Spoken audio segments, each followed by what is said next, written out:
Magandang umaga mga kapuso. Ako po si Jun Veneracion kasama si Lala Roque. Narito na ang unang balita. Sa mga dadaan sa C5 ngayong umaga ng Lunes, huwag manibago kung sarado na ang ilang U-turn slots dyan.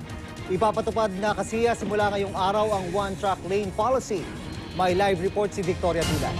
Victoria? June, simula nga ngayong araw hanggang sa ika-31 ng Enero sa susunod na taon ay pinatutupad na nga dito sa C5 ang tinatawag na one-track lane policy. Ayon sa ilang motorista na ating nakausap, talagang matinding sakit ng ulo ang idinudulot ng trapiko dito sa C5, lalo na kapag Biyernes. Ang truck driver na si Perry Olarte nga, hanggat kaya ay iniiwasang dumaan sa C5. Naranasan na niya kasi na maipit ng 5 oras dito kapag rush hour. Wala na aksidente noong araw na iyon pero talagang hindi raw umuusad ang mga sasakyan, lalo na sa bahagi ng Libis, Quezon City. Dahil dito, naghahanap na lang si Olarte ng ibang madadaanan.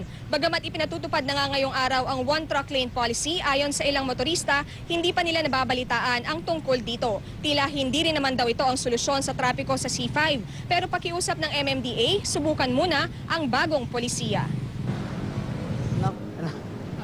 Kawawa, baka bukas na makarating kung papuntang Bulacan, baka bukas nga. One lane lang. Yan nga, kahit 3 lane yan, abutan pa ng ng siyam-siyam, lalo na pag 1 lane lang. Samantala, June, bago mag-alas 6 ngayong umaga ay isang motorsiklo at isang kotse raw ang nagkabanggaan o nagkasagian sa may Katipunan Avenue southbound dito pa rin sa may C5 Road. Sugatan daw ang rider ng motorsiklo at dahil sa aksidenteng yan ay medyo masikip na ang daloy ng trapiko sa may Katipunan Avenue. Yan muna ang latest mula rito sa C5. Balik sa inyo, June. Maraming salamat, Victoria Tulan.